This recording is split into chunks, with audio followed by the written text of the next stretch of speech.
দুটি সেন্টার আছে joint entrance পরীক্ষার জন্য। আর আমাদের আগরতলাতে আছে 11টি সেন্টার, আর আগরতলার বাইরে আছে 6টা সেন্টার।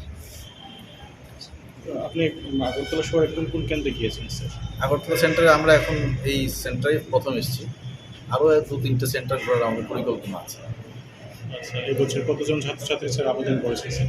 এবছর প্রায় ধরুন 6,000। আচ্ছা, ব্যবস্থাপনা কীরকম স্যার পরীক্ষা কেন্দ্রগুলিতে? পরীক্ষা কেন্দ্রের ব্যবস্থাপনা খুবই ভালো এবং তারা খুব স্ট্যান্ডার্ড মেনটেন করে সমস্ত কিছু করছে। আপনাদের পরীক্ষা কি স্যার একদিনই হবে? একদিনই হবে। স্যার কী কী সাবজেক্ট থাকবে স্যার?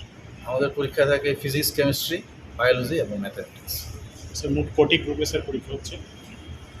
পিসিবি আর পিসিএম, এই দুটো গ্রুপেরই পরীক্ষা হবে। আবার কেউ কেউ আছে যারা দুটো গ্রুপের মধ্যেই পরীক্ষা দিচ্ছে। স্যার প্রত্যেক বছরই তো স্যার আপনারা এপ্রিল মাসে পরীক্ষাটা নিয়ে নেন। হ্যাঁ। স্যার এই বছর কিছুটা সমস্যা হয়েছে, সেখানে ফলাফল প্রকাশের ক্ষেত্রে কি কিছুটা সমস্যা হবে স্যার? না, ফলাফল আমাদের সেই একই সময় আমরা ফল প্রকাশ করি। জুন মাসের প্রথম সপ্তাহে আশা করা যায়? আমরা মে মাসের শেষেই ফল প্রকাশিত করবো অন্য।